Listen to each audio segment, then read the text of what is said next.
Hey, this is Vince Gilligan, and I am here with Bryan Cranston and Rhea Seehorn and Bob Odenkirk. And there's an old Hollywood expression, number one on the call sheet, which is another way of saying star. And I am so lucky. Did you just learn that? Is that a new one? Yeah, I didn't know what that meant. I am really lucky to be sitting here with my three number ones on the call sheet. Just, you know, from Breaking Bad and from Better Call Saul, and now from Pluribus. And Ray, I want to start with you. Okay. I have questions. Oh. This is your first time being at Pluribus. Is your first time being number one on the call sheet? Is it not? Yes, I did a pilot that did not go that I was number one on the call sheet. I was wondering, you know, you've got this amazing brain trust to rely on. Mm-hmm. When you first were number one on the call sheet on Pluribus, did you get some advice for these guys, and was any of it helpful?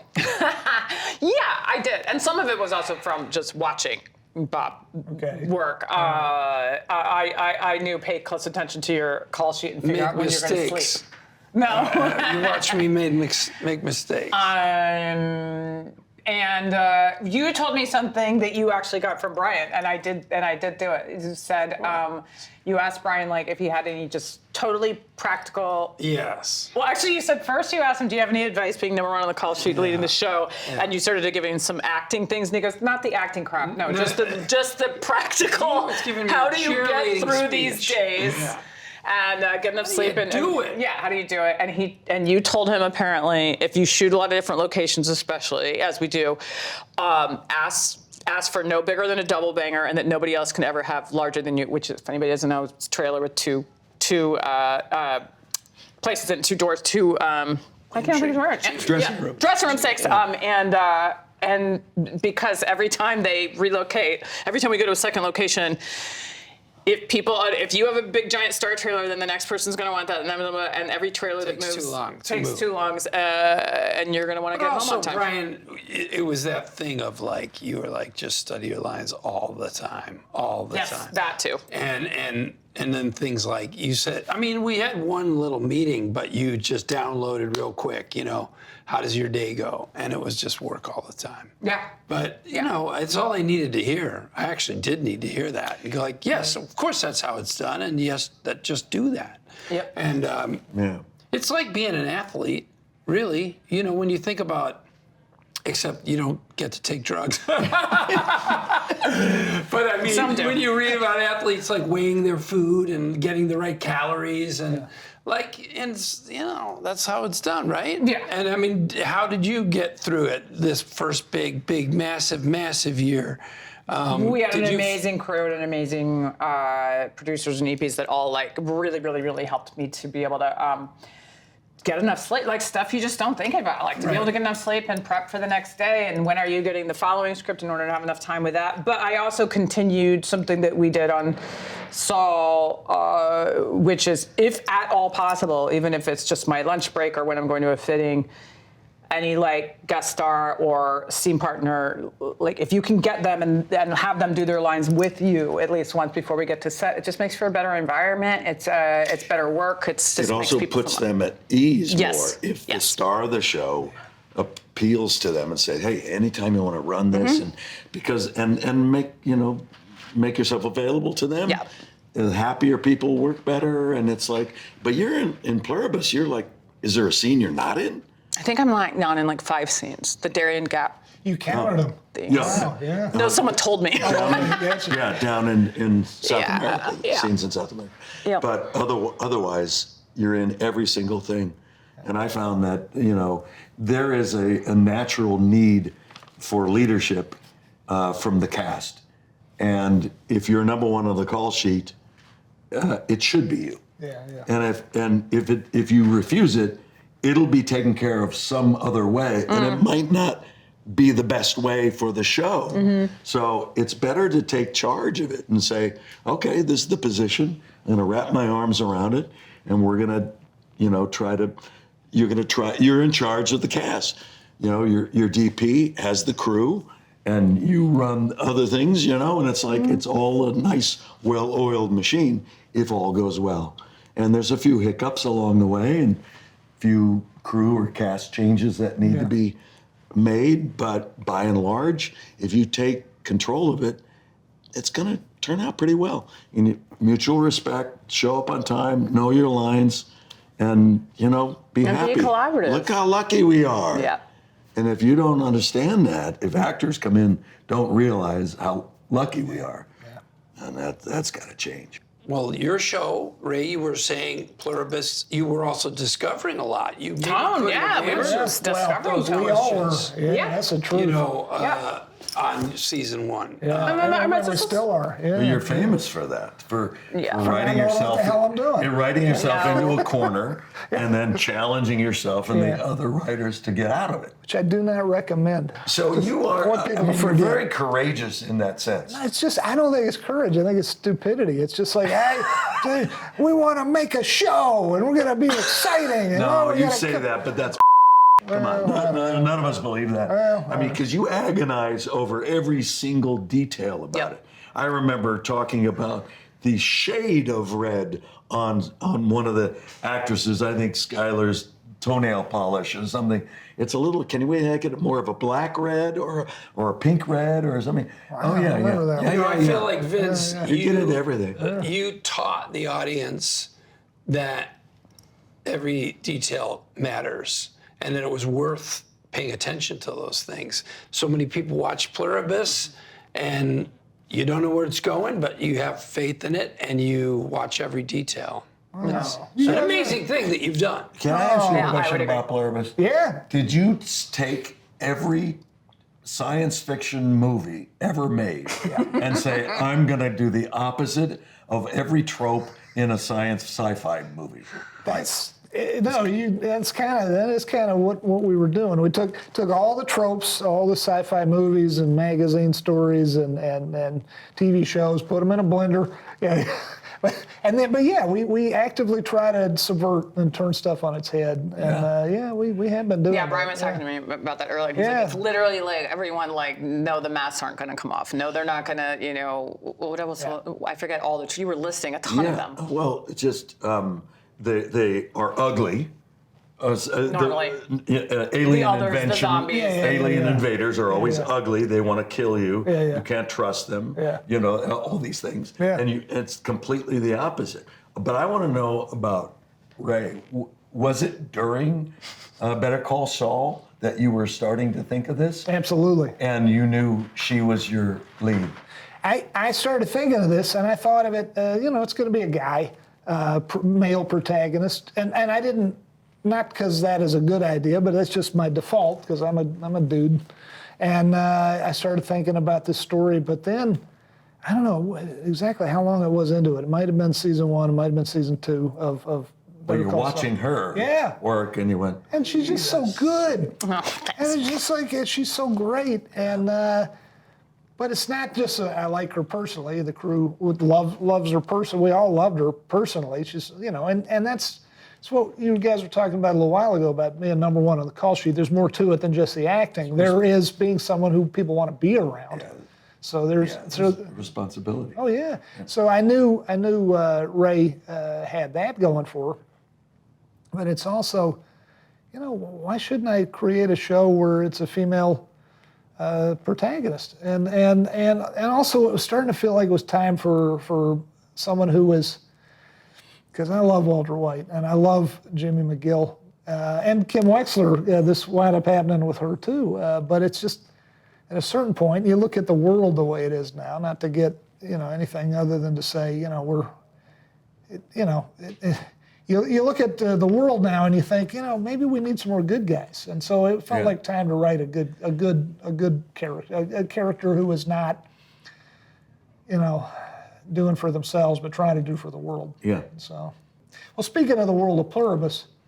What would you guys? Well, let's ask it from the point of view of Walter White. Okay, I'll be in it. I knew we were going to get around to it. You got to figure that out. How great would that be having you guys on the show? But Walter White, and then Jimmy McGill. If you guys found yourselves, those characters found themselves in the world of Pluribus, what do you think?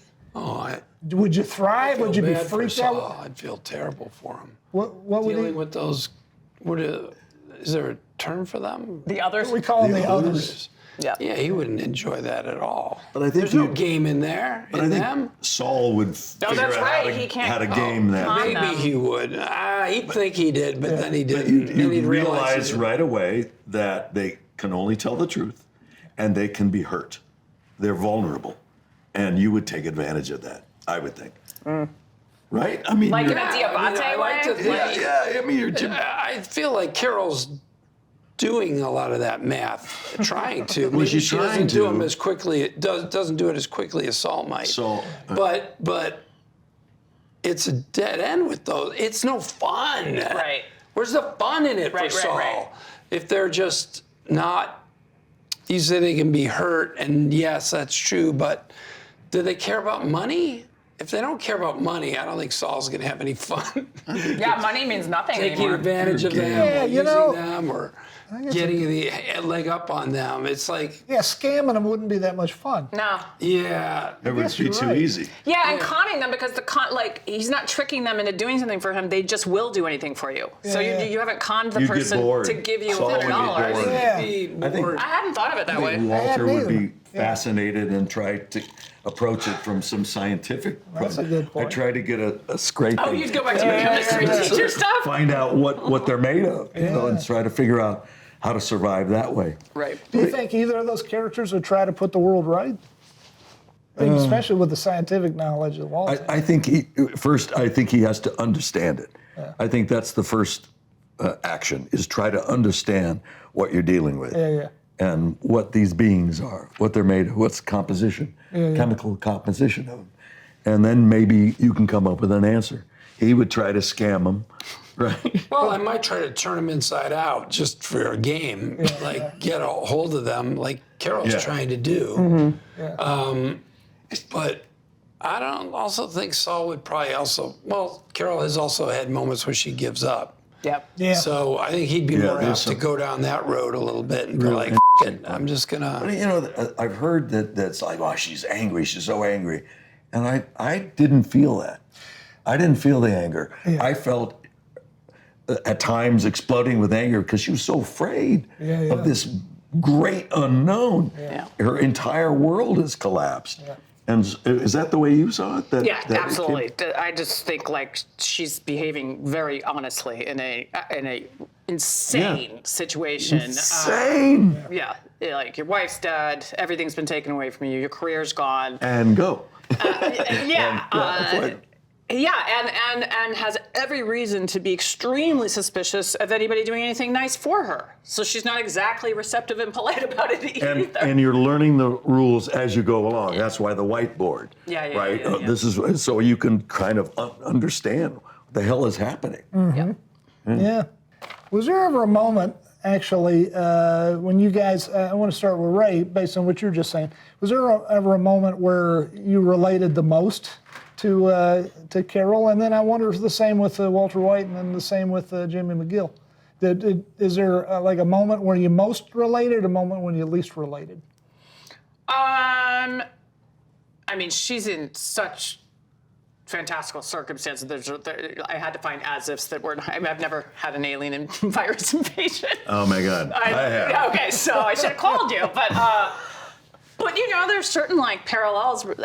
The scene we did on Air Force One, and then even later in the lunch, I know the feeling, even if I didn't attack it the same way she did, of feeling like you're the Simpsons old man yelling at clouds. Like you're the only one saying like, you guys, we have to do something, and everyone else is like, it's not that bad. It's fine. It's fine. And so that frustration of not being able to get people to like wake up, like those were times that I definitely understood it. And all those actors were great. That it was just really fun to play against them. That, and sadly, the most of us here, I'm sure, have been through grief that's very close to us. And I thought you handled those with such honesty and dignity, and I tried to do the same I very much understood why sometimes it is heroic to just even get up off the floor.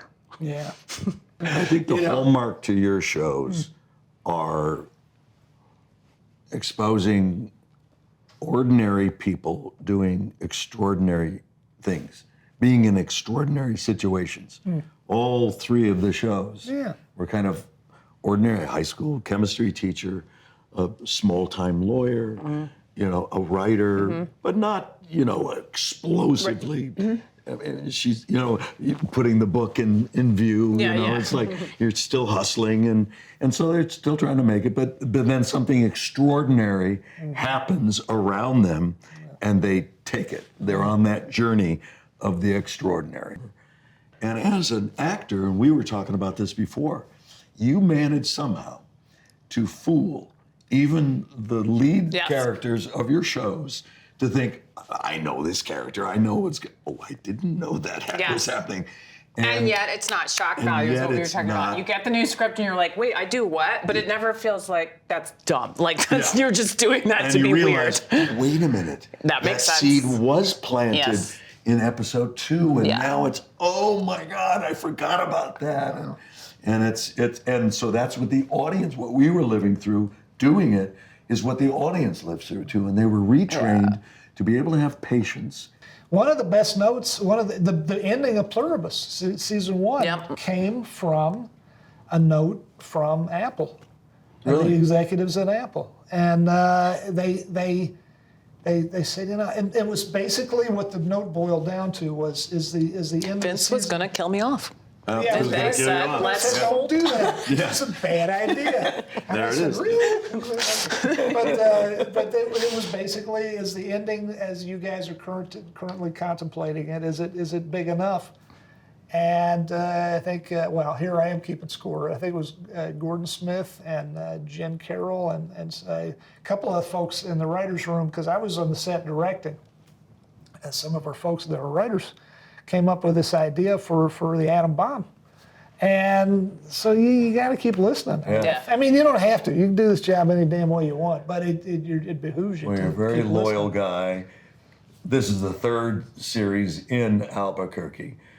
A lot of the same people from Breaking Bad to Saul to Pluribus. Yeah. And you just mentioned Gordon Smith and Jen Carroll, who I believe started out as writers' assistants on Breaking Bad. Yeah. Right? Yeah, they did. And then they moved, now they're producers and writers. Jen was a post PA, I think, and then Gordon was my assistant. Yeah. And, That's great. And they're fantastic. oh, God, they're running things now. Yeah. I just signed it.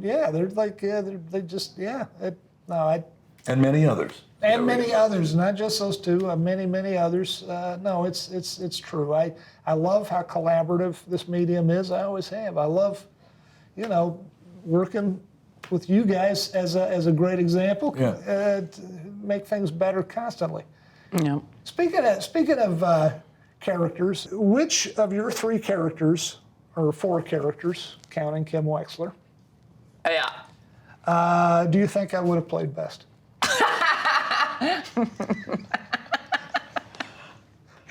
Wait, is this answer somehow about who you are as a person or what we think your range is as an actor?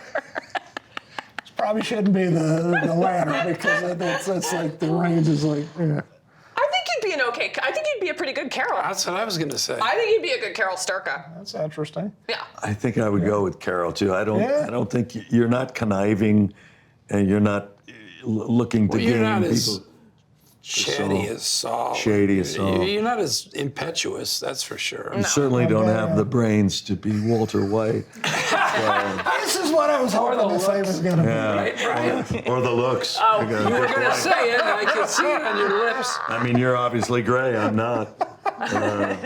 So, all right, Carol Sturka. Yeah, that kind of makes sense. I Me think and so. Carol Sturka, because I've kind of said publicly, you guys are picking up on something. I in a weird way, she's kind of me in a certain sense. Not even the writer part, but just So, this number 1 on the call sheet thing. Are you enjoying it? I do. I mean, I do. I agree with these guys. It's a responsibility, and even when I'm feeling like red-faced or embarrassed about touting like being #1 call sheet. It is important, and I know it's by example, and it's important to me to do things that I know helped me coming up, make sure like everybody feels included, making sure, and not just the cast, but the crew. If people see me being respectful to the crew and me doing my job and saying hello to people and listening to, like Phil Palmer, our great sound mixer, like over the years, respecting what he does only forms a reciprocal relationship where he respects what I do so much that he automatically does things to help my performance, that he doesn't have to go out of his way to do. And everybody on that crew does that. So. Everybody loves you. You're America's sweetheart. I love that. So do you guys, Bryan and Bob, do you have any last parting words of advice for Ray now that she is? No. Gonna go into season 2. Well, start training for the action movies because That's where it's going. you gotta get. I could never do that. What you do, just that. Yeah, you could. So fantastic. Too much fun. No, No advice? She's a Ray- seasoned pro. She Ray, doesn't need any advice. You're doing it. doing It's so it. great to You're so see. good. It's a joy to watch. Yeah. Yeah. Ownership. It's a rich character. Take it in. That's a really, really Can't rich wait to see where it character. Love goes. Same. I Yeah. love the idea that you're sweating every day. Oh, we're sweating every day. Yeah. I know that means good TV. We're looking forward to finding out where it goes to. But we're plugging away. We're about halfway through figuring out. That doesn't mean halfway to making it. We were still going to be. It'll be months before we start shooting it again. But we're looking forward to season 2 of Pluribus, and this has been fun. Yeah. I just enjoyed the heck enjoyed talking to you guys. You guys are always a pleasure. The best. It's nice to have a chance to talk about you two. Yes. People don't know the people behind the scenes writing and stuff. You should be more famous than you are. I know you don't want to be. I know you don't want to be. It's a group effort. I get more credit than I. Sometimes you got to do it, Vince. You got to talk to the people. Talking to the people. Talking to the people. Goodbye, people.